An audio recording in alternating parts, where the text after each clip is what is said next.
Are you leading your teams with a winning mindset or a whiner mindset? To find out what I mean, tune into this week's episode. I'm joined by Ryan Millar, who is the founder of a consulting firm called Gold Medal Mindset. Gold Medal Mindset focuses on change management, decision-making excellence, and ownership and leadership development. Ryan has a background in professional volleyball, competing in 3 Olympic Games and winning a gold medal in 2008. In this episode, we will discuss how Ryan prepared himself mentally to compete in the 3 Olympic Games and how having a vision and strategy led him to gold. Welcome to the No Hesitations podcast, the show where restaurant leaders learn tools, tactics, and habits from the world's greatest operators. I'm your host, Kristen Marvin, with Solutions by Kristen. I've spent the last 2 decades in the restaurant industry and now partner with restaurant owners to develop their leaders and scale their businesses without wasting time and energy so they can achieve work-life balance and make more money. You can now engage with me on the show and share topics you'd like to hear about, leadership lessons you want to learn, and any feedback that you have. Simply click the link at the top of the show notes, and I'll give you a shout out on a future episode. Thanks so much for listening, and I look forward to connecting. Ryan, welcome to the show. So happy to have you here today. Thank you, Kristen. It's great to be here. Absolutely. This is very exciting. I was just saying, as we are recording right now, the opening ceremonies are on. So this is just beautiful timing.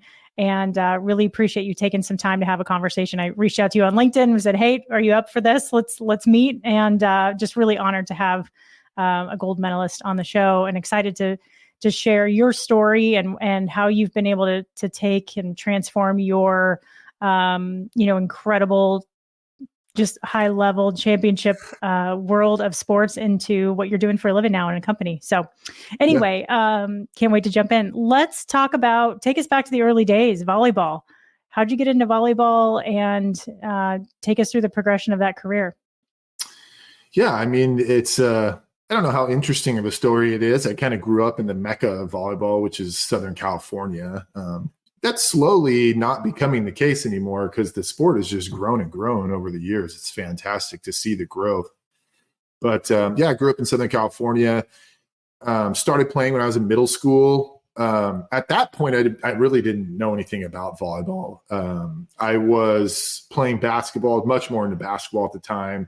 I was also doing track, and I kind of knew that I wanted to be a 3-sport athlete. So my older brother had just started playing volleyball, and he's like, "You should try out for volleyball." I'm like, "All right." So I would think I was 11 years old when I first started, and quickly realized how much I really started loving it. And it grew from there, going into high school and then on to college and then on to the U.S. national team and playing professionally. And it was quite the journey. Volleyball has given me so much, just travel the world, so many cool experiences. I never thought that, obviously, when I was 11 years old, picking up the ball for the first time, that I was going to be able to have all these really cool experiences. But I'm sure glad that I did, because there quickly became a point where I recognized that I was much better at volleyball than I was at basketball or track. And so decided to dedicate my time and energy to getting better. And that's where it took me. So,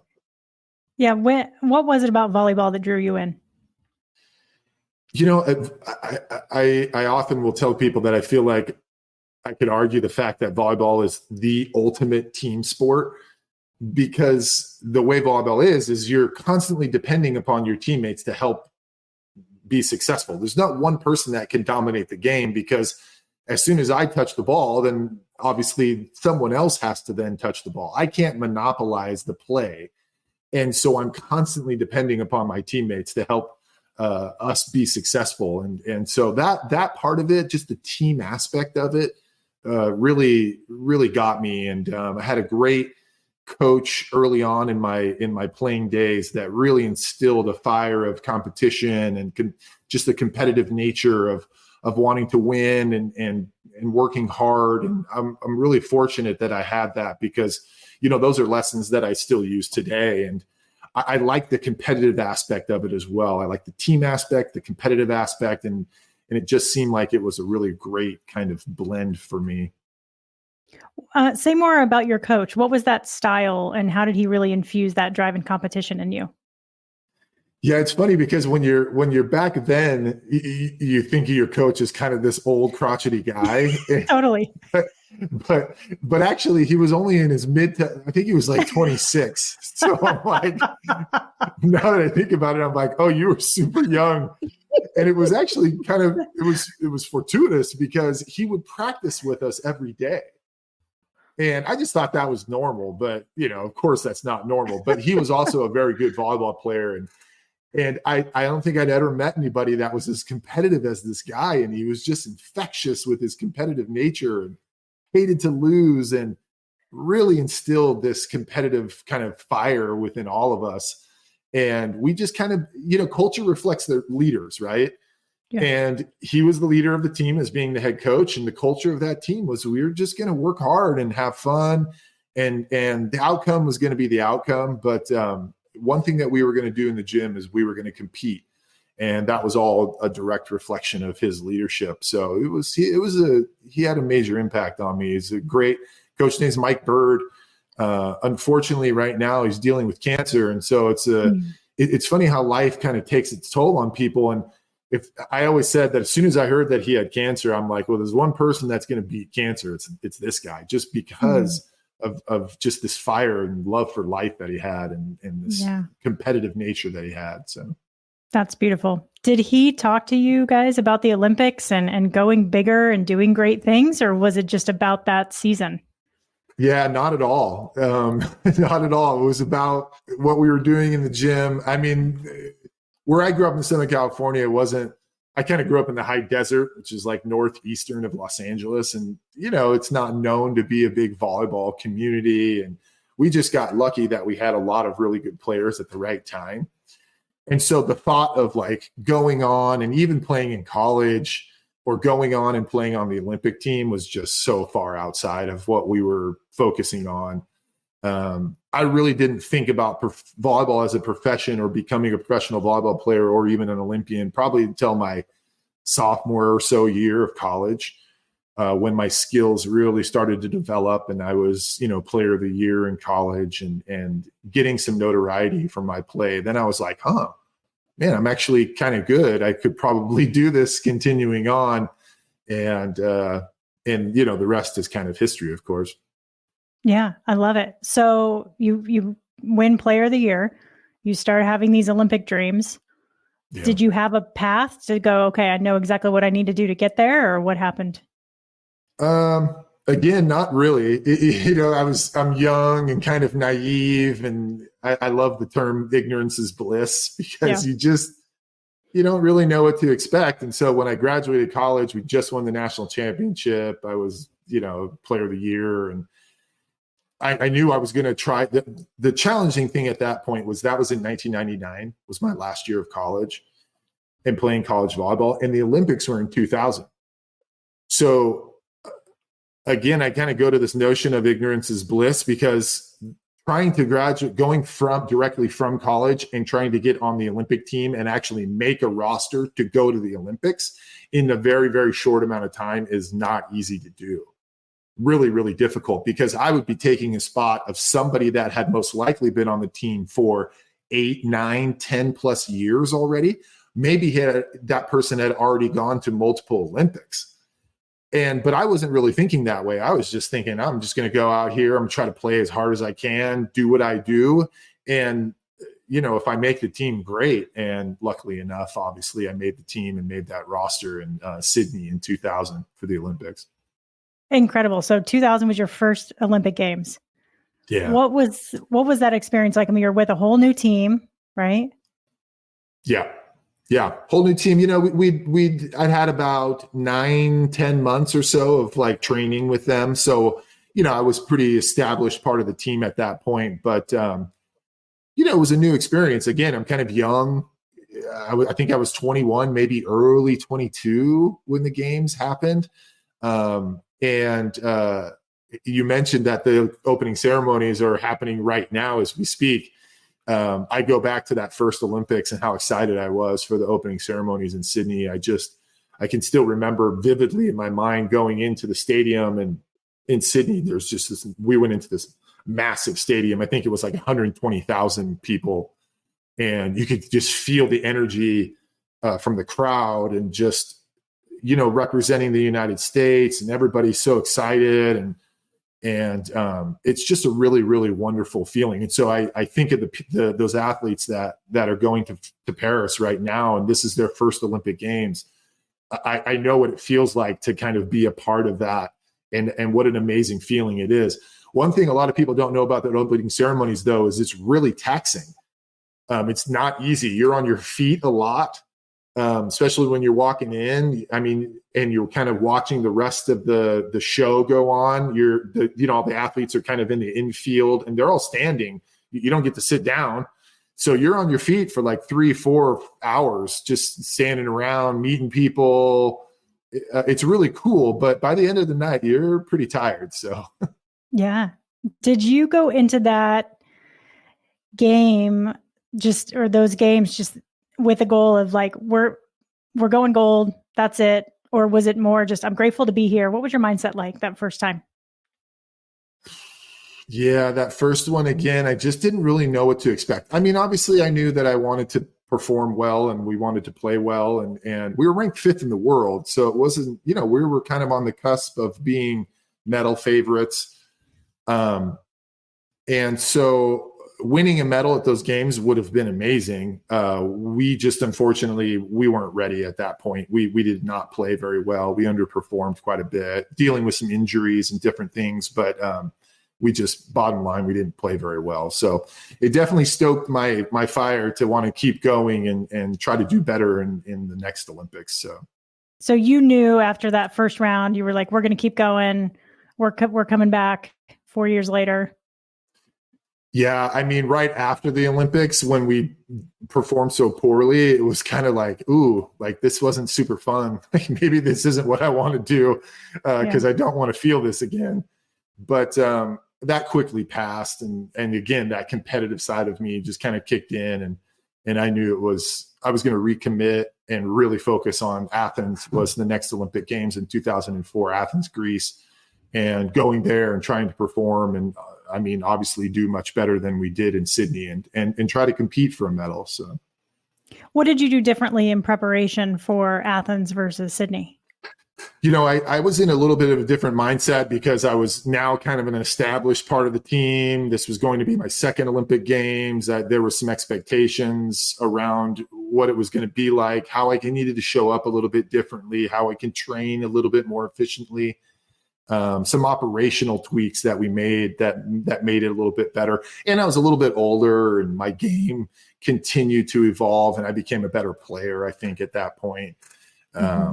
I was playing in a really, really powerful professional league in Europe at that time, and had played there it was in Italy. I played in Italy for 7 years, and Italy is kind of known as having one of the best, if not the best, professional volleyball league in the world. And so I went and played there for a number of years, and really just kind of honed my skill and my craft. And I think I was just a better player at that point. This is so interesting to me because I come from you and I have talked about restaurants, and I know you work with some restaurant clients. We're going to talk about that in a little bit, but yeah. Our world is instant gratification. You open the doors for a shift, you run around, you execute a bunch of things, you drop a plate of food in front of somebody, their eyes light up, they're satisfied. You end the shift, you get up the next day, and you keep going, right? You kind of, know how to prepare, you know how to plan, you know what to expect. But for you, it was 4 years in between the games. How do you stay focused and committed for 4 years and keep that like drive and passion? That's such a long time. Yeah, it's a good way of thinking about it, because you also, again, I'm just going to leverage the time that we're in, because a lot of these athletes have gone through that exact same journey, right? And for a lot of them, which is all kind of a little bit mind blowing, is some of these athletes have like this one shot.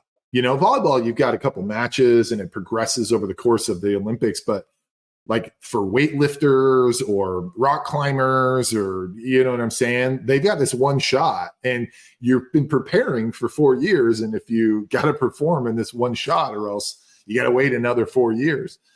There are a lot of like milestones along the way. We call the 4 years a quad. So as the quad starts, you kind of got these building of really big events that go on in the volleyball calendar. So you start off by going and trying to compete in world championships, which is obviously a really big deal. And then the next year is World Cup.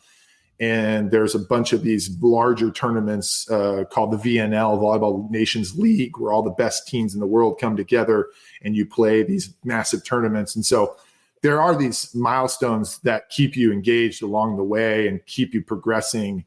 But I mean, the end goal is always to perform and succeed at the Olympics. It's none of those events, you could combine all of those events together and it still wouldn't be as influential as winning a gold medal. So yeah, I love that's that. Always on the back of your mind. Yeah, I love that you constantly have something to train for and plan for, but again, knowing that it's just a stepping stone to get you to your bigger goal. Hi, everybody. We're taking a quick break to offer you an exciting opportunity. If you're a restaurant owner or manager looking to enhance your leadership skills, I invite you to join my 12-day leadership challenge. In just 12 days, you'll receive a guided packet with actionable strategies to transform your leadership in less than 5 minutes a day. Join the challenge and the community and grab your copy at kristenmarvin.com/12 days. Now let's get back to the show.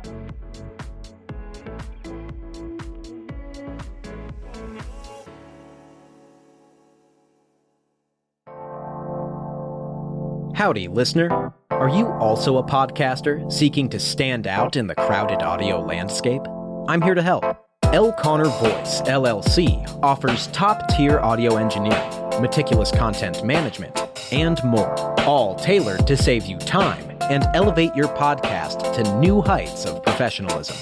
With L. Connor Voice, you can focus on what you do best, creating captivating content, while I handle the rest.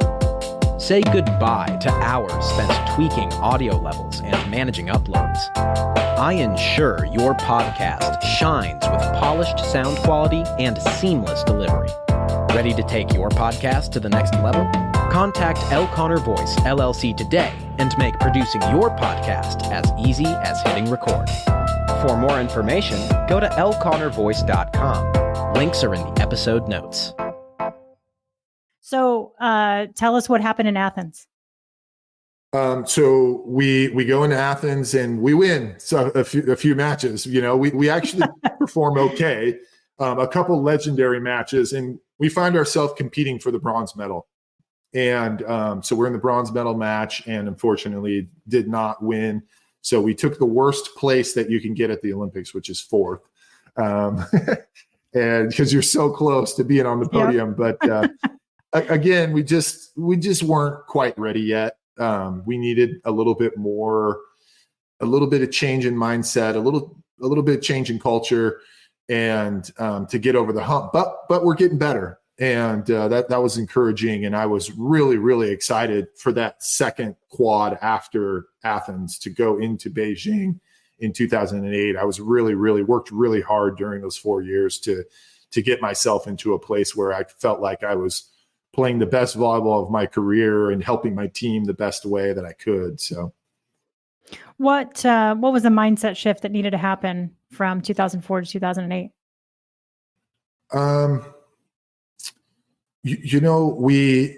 There were some interesting things that happened during those 4 years. First is we got a new coach, and a new coach brings new vision, new leadership, new strategies, and a different type of workplace culture, a different court culture, it's team culture. And so our coach was a very good friend of mine, actually. He had been my coach since my college days. And so we had a great working relationship. I respected him a lot. He's a great volleyball mind. And it was exactly what we needed at that time to figure out how to create the Rubik's Cube in the right way, because These people are all trying to solve puzzles on how they can perform that little bit better that gets them from finishing fourth, now competing for gold medals, because the margin of error there is not very big. You look at swimming, and oftentimes these races, the difference between medaling and coming in fourth or fifth is like 3, 4, 5, 600ths of a second sometimes. Yeah. And so how do you get that 1, 2, 3% better? And he was just a master at being able to establish a vision of who we were and what we were going to do in Beijing, and put together the tactics and strategies that we needed to put in place to allow us to perform at the highest level when it counted and when we needed to. So you felt that like was you kind of had the biggest shift. That leadership shift was, I think, was the biggest shift. Did you have a vision prior to that? Not really, to be honest. I mean, we all kind of knew that like we wanted to win, but that's like, that's kind of a lame vision, right? Anyone can have that vision, you know what I mean? But we needed to not only have the vision of being successful, but being able to put in practice some of the things that were going to enable us to be successful. Mm-hmm. And so I thought he was just really good at ensuring that when we were together in the gym, practicing and training, that we were maximizing that time, and that everything we were doing every day was kind of almost directly connected to that end goal.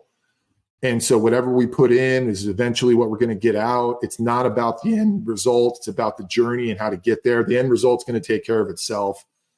I use a quote a lot in my consulting work that I do now, that a Navy SEAL captain said, during times of pressure, we don't rise to the occasion.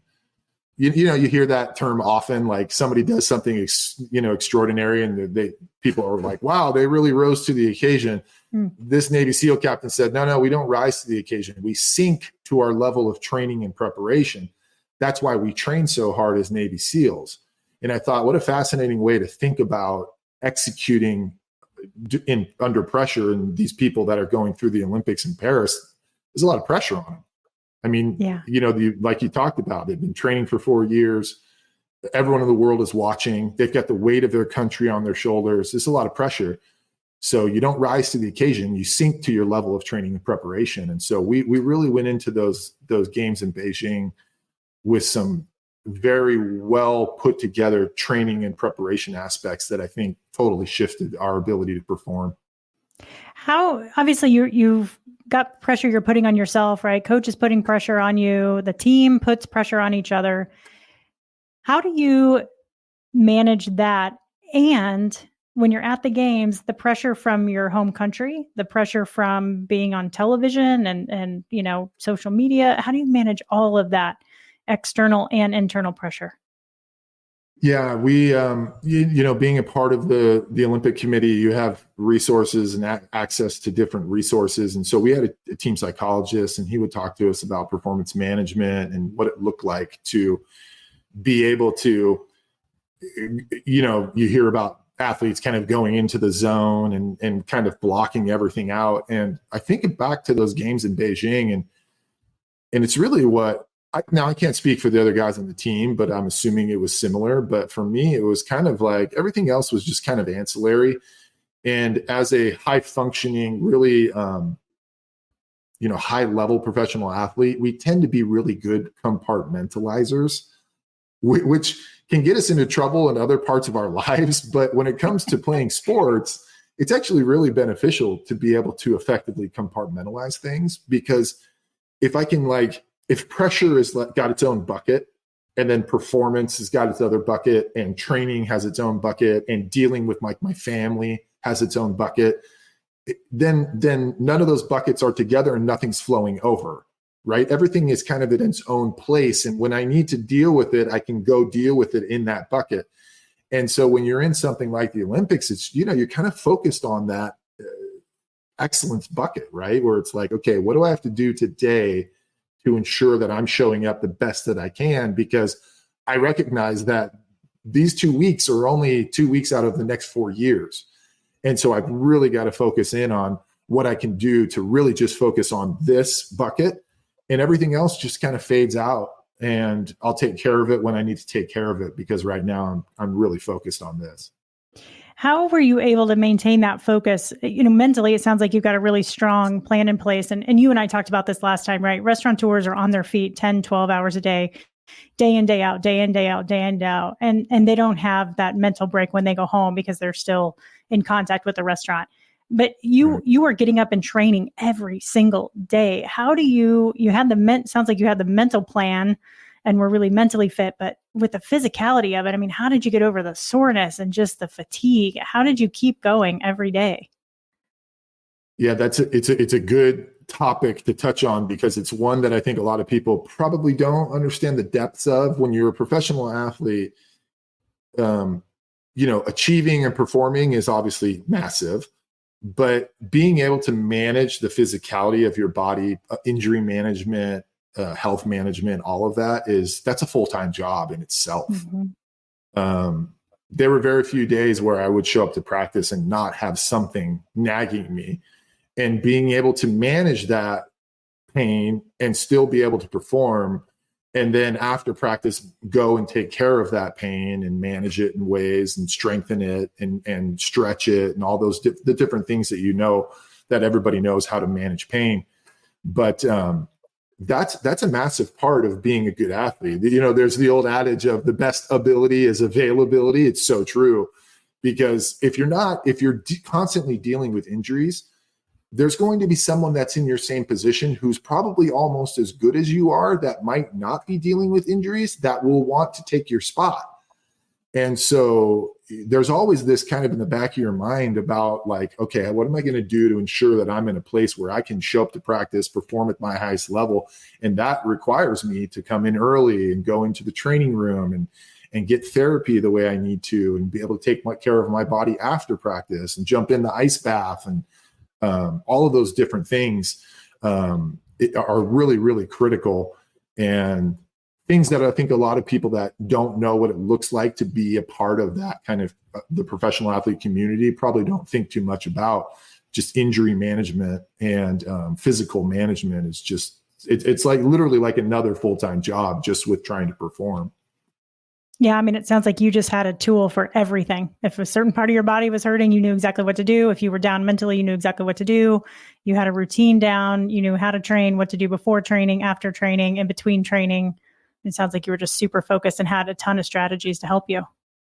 Yeah, very structured, obviously. And restaurants are the same way, right? They've got, they've got operations for everything, right? They've got SOPs, they've got standard operating procedures for everything.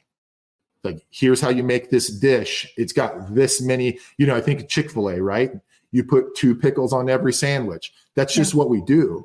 And it's very similar to athletes as well. We all have our own nuances. It's like, no, I like to use this table when I'm getting my ankles taped.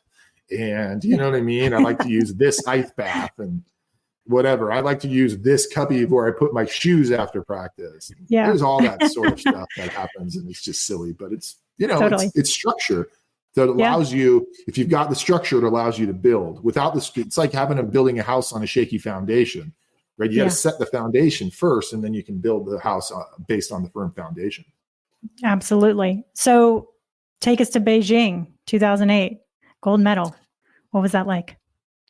Yeah, it was, winning the gold medal was, I'll tell people it's probably exactly how they think it is. It's just, there's just extreme elation. There's a lot of relief as well. Validation, joy, happiness, all of those good adjectives that you can throw in there is exactly how you feel. For me, that being my 3rd Olympic Games and just kind of going through the other 2 and not having medaled, being able to go into Beijing and win the ultimate medal was just something that was completely life-changing. Obviously, it's opened up doors for me in my life. It continues to open doors today. And it was, it was nearly 20 years ago. So. Yeah. Did you know that was going to be your last game, or did you say, I'm going to win gold and that's it? What happened after that? No, I actually went through another quad after Beijing. And tried to make the London Games as well. I was obviously on the back end of my career. I was getting older, of course. 4 Olympics is quite a bit. In fact, at that point, I would have been only one of 2 male indoor volleyball players to ever play in 4 Olympics. And so, obviously it's not an easy thing to do. And I had a pretty significant ankle injury. And when you're older, you don't recover the same way.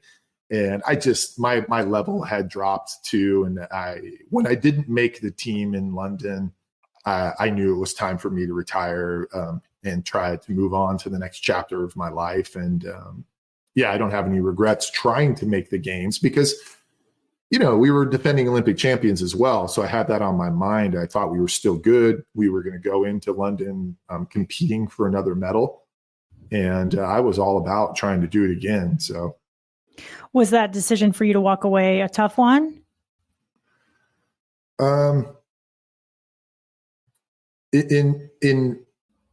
In retrospect, it wasn't super tough. I could still remember driving back home because we were training in Southern California, is where the USA Volleyball Olympic training facility is.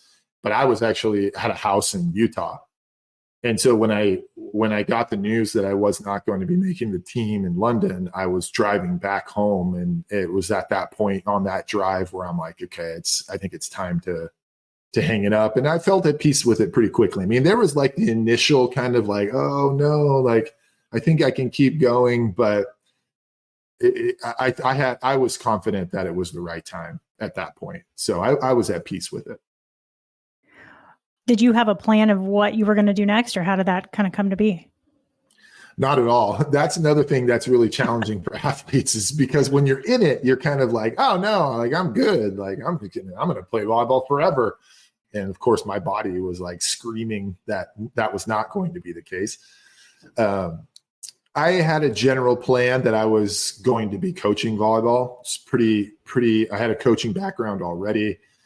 I actually took a year off mid-career to go coach at my alma mater for college. And just to kind of I was burnt out a little bit and needed some time off, and went and coached and had a great time. And so I had this kind of desire to keep coaching volleyball and being in the sport, continue to be in the sport.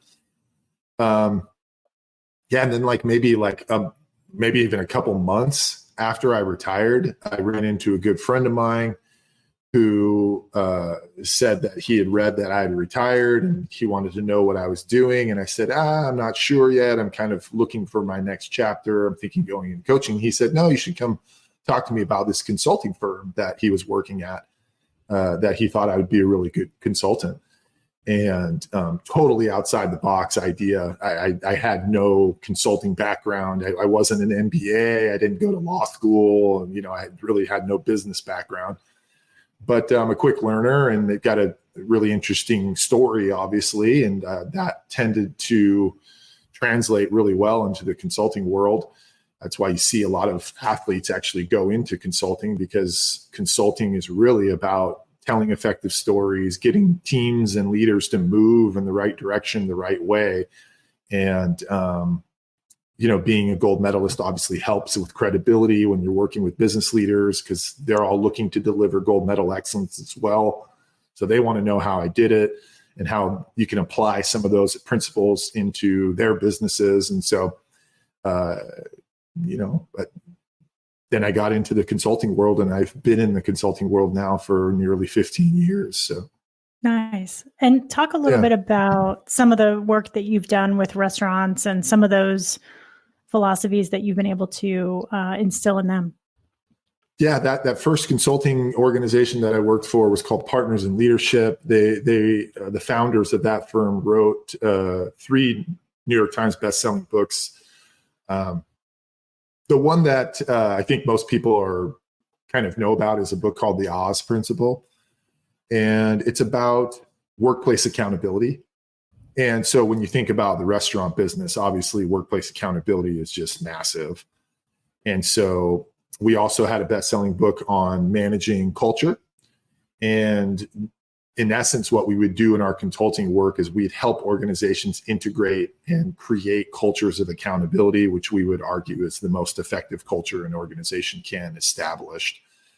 And so we worked with a lot of restaurant organizations. I did some work with Brinker International, who owns Chili's and Maggiano's, and we did a lot of work with Domino's Pizza, obviously, and some of their things. And we did just a lot of different work with other large franchises of restaurant chains. And it was great work, instilling kind of these cultural principles and accountability principles into restaurants and locations, and how they can help not only develop their employees, but also how managing the culture of these individual locations and organizations actually impacts the customer and impacts eventually their business results. So, Can you share some of those principles that you help them implement?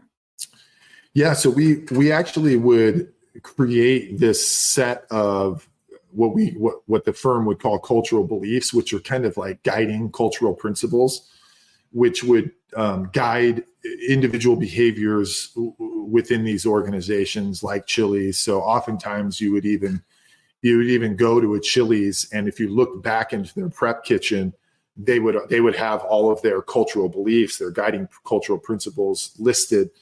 And then they would also have a recognition board, which they called their above the line recognition board, which was a process that we helped them institute, where they would just visually and verbally recognize people within their locations on when they were demonstrating those cultural behaviors. And it had a major impact on Chili's. I think when we first started working with them on their culture, their stock was like $12 a share, and eventually like even got up to like into the, I don't even remember how high it got up to, but it was up there pretty good. I'm curious what their stock is right now. Yeah. I'm going to look. Check it out. I'm going to look. So it sounds like, it sounds like you helped them with those beliefs too, create a vision of where they were going. And then again, some accountability there, but some setting some expectations, and then celebrating the wins and the achievements. Yeah, absolutely. And we worked all the way from their executive team all the way down into the restaurants and locations themselves, instituting and integrating all of these principles down across their, I would assume, thousands of restaurants. So, how long did that process take you? We worked with them for a long time. The process of developing the cultural principles was relatively quickly, but obviously being able to integrate effectively across that many and the geographical locations and all of the restaurants, it obviously took a little while, but yeah, had a major impact. Did they come to you and say, "Hey, our culture's broken. We need some systems here. We need some accountability," or was there some discovery that needed to happen in order to really identify what they needed? Yeah, it was a little bit of both. I think initially I could see them kind of vetting our process as a process that could have, or at least the firm that I was with. I'm no longer with that firm, but at that time vetting that process to see if it was the right process for them. And when they made the decision to move forward, they went all in and really did a good job integrating the models and tools and methodology and common language and like I said, had a really major impact on their ability to deliver not only greater profitability, but also guest experience measurements that they were looking at, and quality and all the things that are top of the list with restaurant managers and what they're tracking and food waste, all of that good stuff. Nice. So talk a little bit about gold medal mindset. Gold medal mindset. I will get it out. You got it. and your model. Yeah. So, just based on a lot of the learning that I had from that organization and other consulting firms that I've been a part of, I wanted to kind of branch out and leverage the learnings that I had from my journey in the Olympics and how it can connect to workplace effectiveness, workplace environment, efficiency, teamwork, all of that good stuff. And have created a few different models and frameworks and tools that I also help organizations institute and implement And it's been really, really rewarding to see some of the foundational aspects of what I know, what it takes to get to a gold medal type of performance, and how you can take the basics of those principles and put them into, very simple models and frameworks, and then institute those into a team or a business unit or an organization, and see how it can help flourish the employee base and the organizational results. It's been very rewarding. What is the winner versus whiner model? Yeah, mindset? that's a great model that I was able to put together in regard. So a lot of the work that I do is based on how to increase engagement and ownership. And there's a model called winner mode versus whiner mode, and it really defines what ownership truly is. And ownership is a choice that each one of us gets to make, right? When I'm confronted with a problem, I get to choose where I get to operate. I can either operate in winner mode, which you can probably identify with some of the characteristics of somebody who's choosing to operate in winner mode, right? They're looking for solutions. They're proactive. There's a sense of urgency. They're curious, asking questions. They're refusing to blame, and they feel powerful, right? Because they're controlling their own destiny, and they're looking for ways to continue to progress and move forward. Or you can choose to operate in whiner mode, which is the antithesis of that, right? It's people, they're constantly looking for blame. They're looking for all the reasons why what we're proposing isn't going to work. They're complacent. They're lazy, right? They're a little bit kind of like, we'll get to that later. And oftentimes they feel powerless. Right? There's all of these circumstances that are happening to them, and they're going to let those circumstances happen. And then they're going to throw up their hands and say, hey, there's nothing I can do. I'm powerless here in this situation. And, you can imagine an organization when they're encouraging their workforce to choose to operate in winner mode more of the time. Because look, we're all human. We're probably going to choose to operate in whiner mode every now and again. Right? I don't think I've ever met anybody that has just consistently operated in winner mode 100% of the time. I was in whiner mode this morning. Yeah. There you go. I had to get myself out of it. Yeah. This is my own model, and I go into whiner mode all the time. So, but totally. Now that you kind of have this idea of the consequences of that choice, it becomes very difficult for people to continue to stay there. That's the big kind of aha, right? Because it's okay for us to go there from time to time, but we've got to acknowledge the fact that, it kind of feels like I'm in whiner mode here. I wonder what it's going to take for me to start looking at this problem or this issue differently so that I can get into a more productive mindset. And once I start making that switch, I've literally just taken myself from whiner mode to winner mode. When I'm starting to look for solutions to the end outcome, the end desired outcome, I've made the switch. I've gone to winner mode. And so we're helping organizations instill that mindset into their workforce, into their leadership, into their mid-manager group.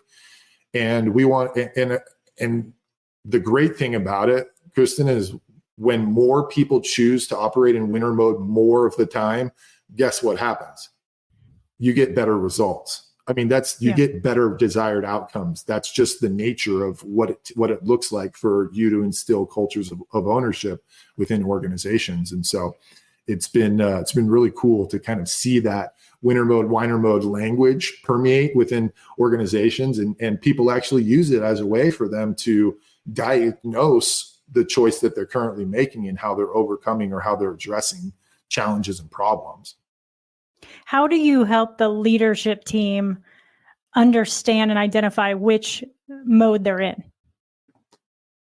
It's really interesting. All of my models and frameworks are very simple. Now, doesn't mean they're easy. You don't want to confuse simplicity with ease, because there's a lot of examples that I can use around something that's simple but not easy, right? Everybody knows what it takes to be healthy, right? You eat well and you exercise. That's pretty simple. Doesn't mean that it's easy.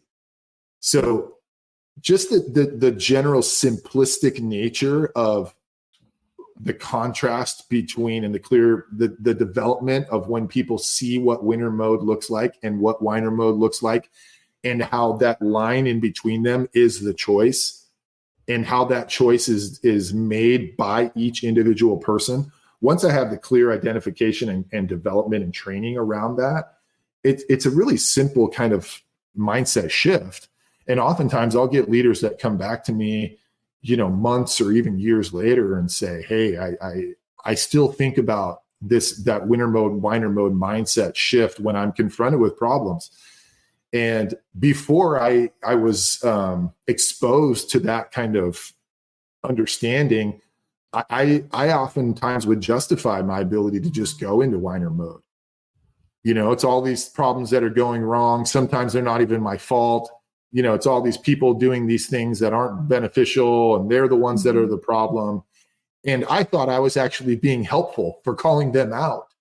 And now I understand that, like, okay, I get this now. I've got to choose to be in a much more productive place where I can keep moving forward, keep progressing, finding solutions, being curious. And when I'm in that mode, things tend to be better than when I choose to just kind of go into this whiner mode where everything's the problem and I'm just going to sit back.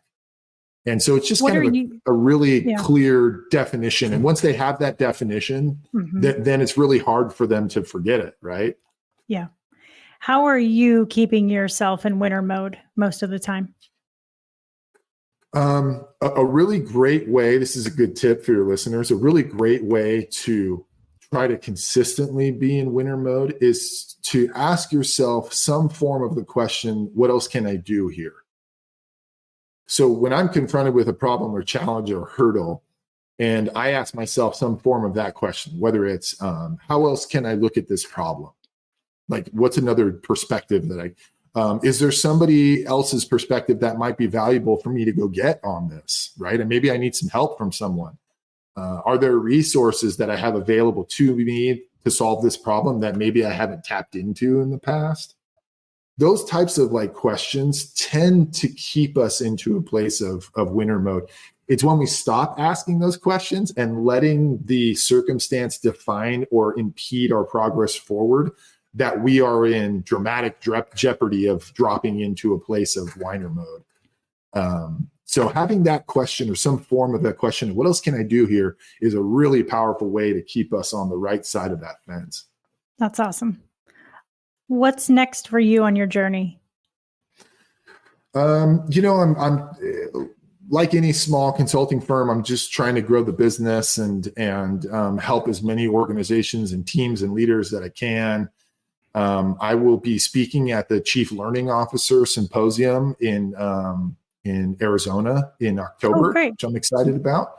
Nice. And so it's in Tucson at the University of Arizona. So that'll be a lot of fun. And I've got some client engagements coming up that I'm excited about going and helping them. And so it's just, and I'm doing some other things with some other strategic partners that I'm also excited about. One thing particularly in the AI space, which I think is a space that is just on the brink of explosion if it's not already exploding. And so a lot of really, really cool stuff that I've got going on that are making my days increasingly more busy. So good. I love that. Let me know. Send me a link to the Tucson speech and I'll come see you. Yeah. And meet you in person. Excellent. That'd be That would be awesome. great. I'd love it. Oh, that would be wonderful. Yeah. U of A is gorgeous. It's such a great campus. Yeah, I've been there as well. It is. It'll be really, really nice. And October in Arizona is a heck of a lot better than August in Arizona. Oh man, we are almost through summer. It's been pretty good actually this year. We've had a good monsoon season and a lot of clouds, so we're grateful for that. Nice. But that's helpful. Yeah. So Ryan, tell listeners if somebody's interested in working with you, talk about your clients that you work with and how can they get a hold of you. Yeah, the great thing about being and focusing on the things that I do is that I've worked in all different types of industries. I mean, you've heard about some of the work that we did in restaurant space, but all different types of industries, because the concepts are very universal, right? And workforce environment management, culture, leadership, manager development, ownership, those are all universal concepts. And so I've had clients in nonprofit organizations. I've had clients in major manufacturing organizations. And so it's really great to be able to learn about all the different industries and have an understanding. So You can go to my website. It's www.goldmmindset, like gold medal mindset, goldmmindset.com. You can reach me there. You can even shoot me an email. My email is what everybody's email is, right? It's just ryan@goldmmindset.com if you want to reach out to me. LinkedIn, obviously, is where you and I met. That's a great place for, it seems like a lot of business interactions happen in LinkedIn nowadays. So feel free to connect with me on LinkedIn as well. You just search for me, Ryan Millar, and I'll pop up. So would love to connect with you. Love it. Ryan, thank you so much for your time today and sharing your wisdom, and congratulations on all your success. I'm super excited that we were able to connect and just can't wait to follow your journey. So really appreciate you being here today. Thanks. I appreciate it as well. Thanks for the invite. It was wonderful to talk to you. You bet. All right, everybody, that's going to do it for us this week. Please share the show with anyone you know in the hospitality industry that could benefit, and we will talk to you next week.